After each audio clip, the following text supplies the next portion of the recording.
Probably not. Mom! Has anyone joined yet? No. Okay. Yeah. Mom! How you want to the audio? Okay, 6 o'clock. Alright. Open discussion on power. Anybody want to take the mic on power? Bill, I got a question. Is the left allergic to power? Are we? How come the right wing has power and we don't? Is my seat getting wet on my hair? Anybody want to respond? Anybody want to look at the questions? Wait, can you see? Oh, because my hair is real wet. Okay. You should. The seat is just barely getting anything because it's short. Hello, welcome to everybody. Thank you for being here with us tonight. What we have behind us here are a few questions that we're here to discuss to get you ready for the speakers, the presenters that are going to be coming up. We have mics down here. If anybody wants to come and open and engage in this conversation, this is a conversation for all of us to have. Celinda. My name is Celinda Guerrero. I'm a human rights activist here in Albuquerque. I'm a single mom of 6 kids, 5 sons and 1 daughter. I grew up in the hood. I was a 16-year-old parent. I grew up around gangs and drugs. I was an 8th grade dropout. Statistically, I should not be standing here before you today, but I'm here, and I'm here to be a voice for the voiceless. I'm a spokesperson for Justice for Jaquise Lewis, Albuquerque's Trayvon Martin, Millions for Prisoners New Mexico, and Albuquerque Save the Kids. So these topics that we have behind us here are some starter questions that we thought we'd put out for the audience to engage in. So we want to have an open dialogue, and we want to welcome any questions that you might have for us moderators that are here. And I'll let Mark go ahead and introduce himself. It is working. Hi, I'm Mark Rudd. I've been involved in organizing since about I was 18 years old, and now I'm 70, and it creeps up on you know. But anyway, we are now in the midst of a mass movement, the resistance to the crazy nutcases who are in power.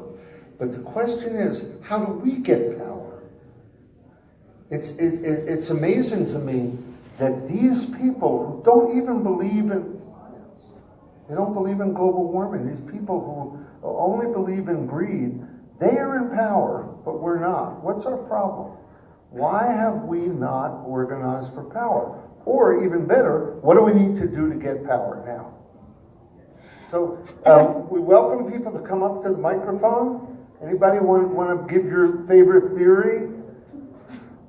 And that's what this event is all about, right? We're going to bridge the gap. We're going to bridge the gap between you and me and you and you and you and the Democratic Party, because this is the party that says they represent us. This is the party of us. So what do we need to do to rebuild the Democratic Party and close the gap between the people and the party?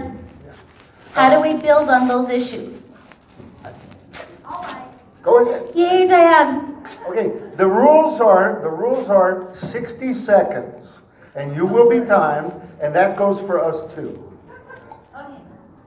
I think one of our issues is that we are allowing the other side, so to speak, to frame the discussion. And we're being baited, and we're being drawn in. And if I were to have advised Hillary Clinton, which I tried to do when she was on TV, it's like, quit talking about them and talk about you. So that's what I think. Thank you. So one of the important things that we have to get control of is changing the narrative. I think that we've allowed some people with a platform to control a narrative, and that has led to us being powerless and voiceless in this movement. So it's incumbent upon us to take back the narrative and transform the narrative into what it means to us and to make sure that we're being outspoken and providing platform for that narrative. Representative Bill McCamley. Hi. Thank you all for being here. It's good to have this discussion. So I actually came down from a vote in Santa Fe because this is actually a lot more stimulating than what we're doing right now. But I think that's part of the problem. I think in terms of government, we need to do two things. Number one, show that government as a form of communal decision-making is good. Ever since Reagan, people have had this notion that government is bad just by itself, and we need to show that government can be and should be a force for good because it's the way that we all make decisions together. And I think we need to do that by being very specific in saying, this is what we need to do, all of us together, and this is how it will benefit us. Too many times I think we on the left like to get these textbook-sized plans and try to say, well, read this, it's great, and a lot of people aren't willing to do that. There's your time, there's your time. And I just think that's really important to show people specifically what we're doing and how that improves our Bill, lives. give us one idea. I think you can do Medicare for all. Medicare for all. Everybody loves Medicare. Why not just make it something that everybody can do? Yay! Because healthcare is a right, not a privilege, right? Did you want? Hey, I'm Jamie Phillips. I'm here thinking a lot of these same thoughts. Yeah, open primaries is an idea I have that I'm sure a lot of people have. But if we're thinking about like where we've gotten to, yeah, the Overton window has shifted this way because people are afraid to be communists. I'm not afraid to be a communist. And yeah, I mean, I'm not saying that I necessarily am. I don't organize with the CPUSA or anything, but you know, we can boldly say this is what I stand up for. And if the Democratic Party or the left, you know, is not actually left, if it's center because we're afraid to speak up and say, yeah, Medicare for all or legalize marijuana or whatever the heck it may be. Who's going to show up to vote for an uninspiring candidate just because a bunch of people that are, you know, moving little pawns around, you know, put a bunch of money into a boring campaign? So the two things that I heard in the last two comments, one of them is restoring our faith in the Democratic Party and in our political process. I think that so many people are disengaged at this point, and so disgusted that it's time now that us who are leading the progressive movement, those of us that are out here on the ground working hard, help to restore that faith back into our process and make sure that it's all inclusive. I think that there's been so much splintering that has happened over these years that we have to start building community again, and it's incumbent upon all of us here to be that movement and to build that community. My name is Willard Hunter. I'm going to propose something that I'm quite sure would be unpopular, but I feel very strongly that we need to bring back the national draft. This draft would be different than what we had back World War II and Vietnam. It would be a 2-year national service for young men and women after high school. But the key reason to do it is because once Nixon ended the draft in 72, 73, the resistance against war in this country declined precipitously. And unless you have a draft and you have people interested and involved and concerned in our national affairs, particularly our wars, you are going to have a government that is out of control and has unlimited ability to declare war. And we've seen the very dire consequences of it. I could talk about the disastrous all-volunteer military for a long time. National draft, including the military, right? Yeah. We have a military caste now, a group that's apart from us. And back during the draft, the military was much more representative of the population as a whole. Yeah. Renee? My name is Renee Athey, and I'd like to revisit the topic of power. As a white woman who grew up in Boulder, Colorado, and identified as a left progressive in much of my community, and I've lived in communities of that stripe my whole life, I believe that my thinking is probably not unlike some or many. As a white person, I've looked at power as a zero-sum game to this point, and I'm changing that view, but my attitude is that if I took power, I was keeping it from someone else, and that if I was trying to have a more just, place that my taking power would take it from someone else. I have come to put that idea down. I do not believe that power is a zero-sum game. I believe that power is a gift and we should use it and circulate it and lift each other up. But I believe that what I see around me is many progressives who think that power is evil and that power corrupts. That adage, power corrupts, power corrupts. And I'm out of time, but I'd like to just challenge all of us to consider that power may not be evil. Power reveals, and we all have a responsibility to build power and use power righteously and with wisdom, and that not using it doesn't give it to someone else except who is in power right now. Very good. That's so true. So we all have ideas on what we want to see for change in our futures, but how can we make that change without the power to make the change? So we have to build that power amongst each other.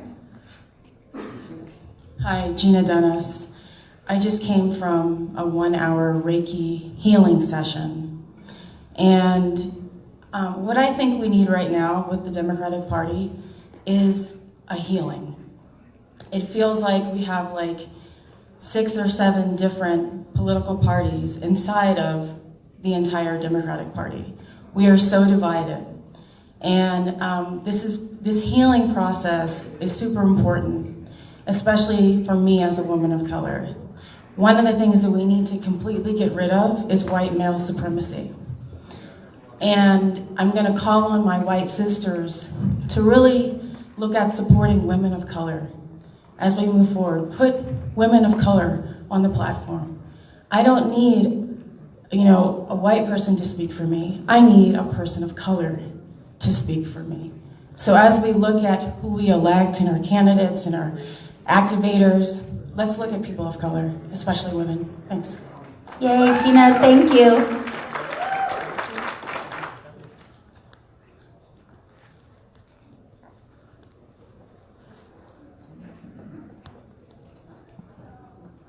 My name is Dave Wheelock, and I'm just very excited about what's going on in our culture these days. It seems like there's a monumental shift going on, and I'm talking about the shift in consciousness towards a more female-oriented perspective.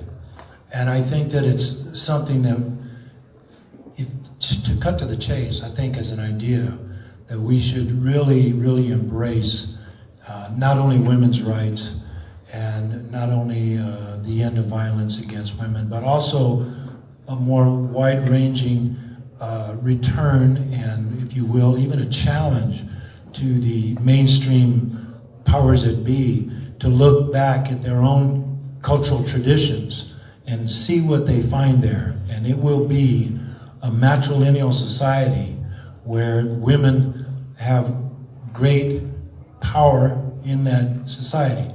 And it's really exciting because it seems like that is possible now. And if that is possible, then anything's possible. Yay, thank you for that. That is so true. I think that women have always been a force, but we've always been forced to be behind the scenes. I had a conversation with Dolores Huerta, who told me that when she was organizing and she had rooms full of women during the movement, that the men came in and said, "Hey, Dolores, what are all these women doing here?" And she said, "Because women do the work. Women have always done the work, and we've always been here, and we've always been part of the movement, and we'll continue to be, but this time we're going to be in the front."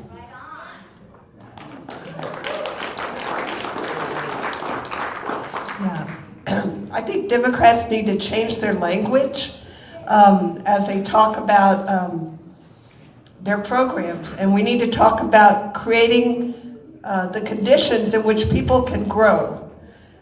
And then that begins to connect with the kind of hardcore economic development the Republicans talk about, but we want to create the conditions in which people can grow is a message that speaks across parties, speaks to people, they understand that message.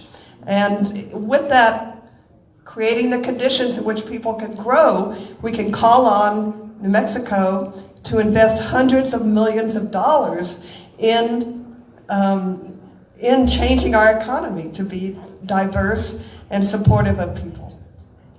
Thank you. Yes. If people haven't seen a new book by former state senator Dee Dee Feldman Yes. called Another Way Forward, she highlights programs throughout New Mexico that are developing communities, making a difference. They're quiet. They're mostly led by women. And in food, in education, in so many areas. Another Way Forward by Dee Dee Feldman. Really, really recommend this book. And I just wanted to add to that. I think you're right about changing the language. We need to decolonize our language.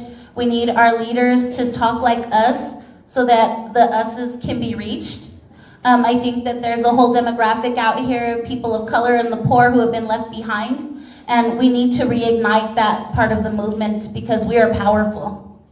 Yes, and that's where people clash, is we say, oh, you're just giving things to people, whereas the other side is, I'm losing my words, but that seems to be the clash, and it's a language thing. It's no, we're creating these conditions so that people can grow by their own bootstraps. It's not an either or. We can create those things, and then people themselves can develop. Well, and I think it's bigger than that, right? It's also because we've been kept out of the process. I mean, we've been barred from education. Our schools are failing not on purpose, but it's intentional. The things that have happened to communities of color are intentional. And we have to reconcile with that because those things are not by accident. Poverty is not an accident. Failing schools in certain communities is not an accident. Violence in our communities is not an accident. So we have to reconcile with that. We don't need a handout, but we want equal opportunity. We want to be treated the same as everybody else.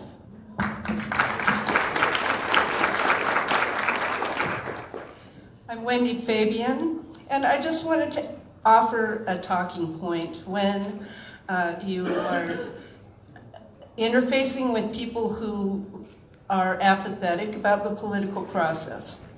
And there's a lot of folks out there who are. They're turned off, they feel like they don't count. It's all too much for us, because I'm often there myself. But something occurred to me, and that is that we are all leaders, we are all politicians. You may not have a very big platform with which to influence people around you, but you do have a platform in which you influence people around you, whether it's your children, your family, your neighbors, your friends. Make it bigger. And I would just encourage people to invite those folks who feel like they aren't a part of the political process and have no place in it, to think about that. Think about broadening your platform of influence, because we all use it. We all do it. Thank you, that's so true. Making sure that we're networking amongst each other and making sure that we're having those difficult conversations about race, poverty, where we stand on specific issues, making sure that we're having that dialogue and those conversations. Everybody has an audience and a platform. Well, I guess I do. I realize none of you good people ever see me at all, like Wednesday night, when I'm not reaching into your pocket. But I am outside here at the tables getting the $5 qualifying contributions for our appellate court candidates who are running against the Susana Martinez appointments. If they get 1,204 of them, they get the public financing, about $350,000 to run their general election campaigns. So please come out and see me. Thank you for your work. Everybody has a place in the movement. Everybody. This last speaker was in front of the Roundhouse all day on Monday, and that was not the only day he's been there. He's working hard. We were talking earlier about how important defining words are. The word that I would like us in the Progressive Democratic Party to take back is the word national security, because for the last 50 or 60 years, national security has been defined only by the military-industrial complex. National security actually has two components to it. One component is what we think about, and that is protecting our country against external threats. But the second component that we ignore is internal national security. It is imperative that this country, if we want to maintain a strong, vibrant democracy, that we take care of internal national security, which is taking care of our infrastructure, rebuilding our schools, our roads, all of the things that have been ignored in the name of spending money for weapons to extend U.S. hegemony around the world. If the military economy is so good for New Mexico, why are we so poor? Yeah, I think that's really important to note. As I've been getting educated on this issue, I think about one of my old neighborhoods that was called the War Zone, or the International District, and we think about it's right outside of a base, right? So how many ghettos are outside of bases, and why is that? What is causing that to happen, and is it intentional? PBS recently had an article on poverty in New Mexico, and at the end they flashed up a statistic, and the statistic was that New Mexico has the highest per capita rate of PhDs of any state in the country. It's the imbalance. It's the imbalance.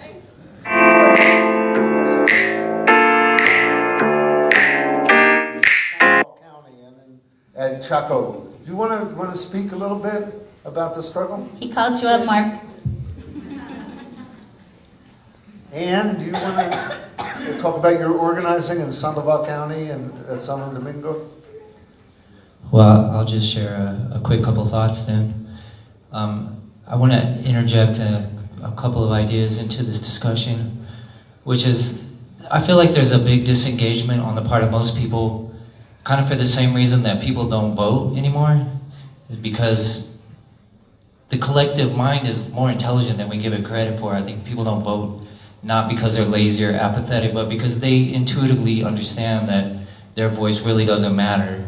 And as we try to find solutions and re-engage people, I think along those same lines, we need to really have a critique of capitalism and where our whole society is moving. And if we don't do that, we're not going to bring the masses of people on board, because I think most people intuitively understand that we're heading down a bad path. And so I just want to suggest that maybe confronting the climate crisis would be a great way to do that, because that is really an outgrowth of capitalism. And another statistic that we have in New Mexico, we have the highest per capita rate of emissions of methane of any state. So we're really at the heart of the struggle here, and just throwing that out for your response. I had shared with this planning committee a little story about what happened when I was talking to some people in my neighborhood about voting and about supporting candidates. And one of the big homies was like, "Oh, sis, why are you trying to tell everybody they need to vote? Like, that's not for us. That's not for us. They don't care about us. They don't care. It doesn't matter. Our voice does not matter." So I am making it a point to show my community that it does matter, that we do matter, and that we can vote and we can make a change. And so through voting initiatives, through education process, we can change that narrative and we can re-engage people. But we have to show people that they do have a voice in our democracy. Next time we do a room like this, I would love to see more people of color out here. Howard, what is everybody in here going to do to re-engage with communities of color and the poor and bring them in and help them have a voice and a platform in this democracy? That's my challenge to you.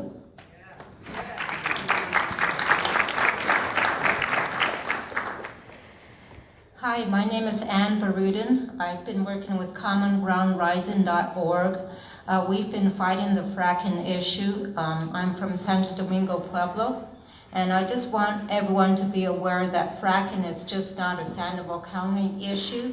It affects Bernalillo County, Valencia County, and we all need to step up because it's really our water. We need to make it a water issue because our Albuquerque Basin cannot handle fracking. And once our water gets contaminated, and it will happen, it's a probability, once that happens, we will not, where will we go? So, and I just want everyone to be aware of Common Ground Rising and all the environmental justice groups that are helping to fight fracking. We need everyone to spread the word, and we need your help. Thank you. Thank you for all your organizing in. And they had a big victory in Sandoval County by reversing 200 people. Actually, it was hundreds of people over a long period of time. Beat back the pro-drilling, pro-fracking county commission. 4-1, they reversed it. And we can do it. We can absolutely do it. We're out of time. Celinda's going to close. So I wanted to share with you, this is by Brian Stevenson, and I don't know if anybody, I hope that you all will become familiar with who Brian Stevenson is. He's a criminal defense attorney and runs the SC Justice Group. He represents children who are condemned to death in the South. That's his primary work. So he has put together a recipe for fairness and justice that I think everybody should consider. He says that the recipe for fairness and justice, the first step is proximity. We must be closer to those whose rights are being violated, closer to those who are marginalized. Proximity is key to being effective. Those of us who are in this struggle have the best solutions, so please engage us and get closer to us. I know that you've been probably told your whole life, stay out of certain neighborhoods, stay away from people that look dangerous. Well, we're not dangerous. We're here and we matter, so engage us. Changing the narrative. We as a country, as a people, have never reconciled with our history. Slavery perpetuates and has evolved. Domestic terrorism is not new. It has always existed. And it has been used to control the marginalized. Changing the narrative is really important because our children are still not taught that our country was founded on genocide and slavery. It's time for us to start telling the truth about what our roots are and reconciling with our history. How are we ever to heal and move forward if we do not change that narrative for our children? The third step is to stay hopeful. I know that sounds cliche, but for some of us, hope is all we ever had at certain points in our lives. And hope is something that makes you stand when they tell you to sit. So hope is really, really important in this process and making sure that everybody keeps hopeful that we can be the change makers and we can absolutely do this. The fourth part is doing things that are uncomfortable and inconvenient. We can only make a difference when we decide to do the things that are uncomfortable. Change has never come from situations of comfort. It's really important that we keep that in perspective. I know it's really easy to be an armchair activist from your computer at home, but I encourage you to show up to events, learn how to be a voter registration agent, engage people all the time, every day. That is how you can be the change. I want to also challenge everybody with these little key components. So each of us is more than the worst thing we've ever done. I work a lot on criminal justice issues. I think that's really important for us all to consider. I'm pushing an initiative to restore voting rights to felons and those that are behind the walls. Right now we live in a country where we will not be judged by how we treat the privileged, the wealthy, the powerful, but how we treat the poor, the disfavored, and the incarcerated. The opposite of poverty is not wealth, it is justice. We live in a country that treats the rich and guilty better than the poor and innocent. If we're going to be the change makers, we must understand these issues.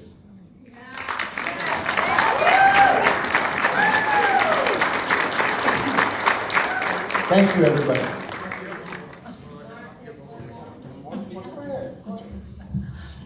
Good evening. My name is Beaver Northcloud. I'm from the Pueblo of Jemez.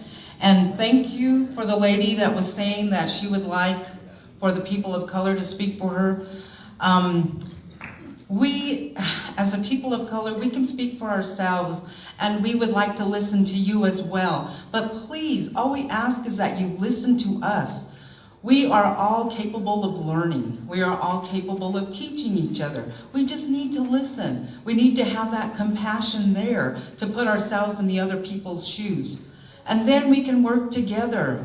You know, we don't have all the same dreams and goals, but some of the things we do have in common, and that's justice, and that's to be treated with dignity, you know, to be accepted, you know? That's all we're asking, is to please just listen to us and work with us, and, you know, we'll go further. You know, we'll bring everybody together. Yes. Thank you so much.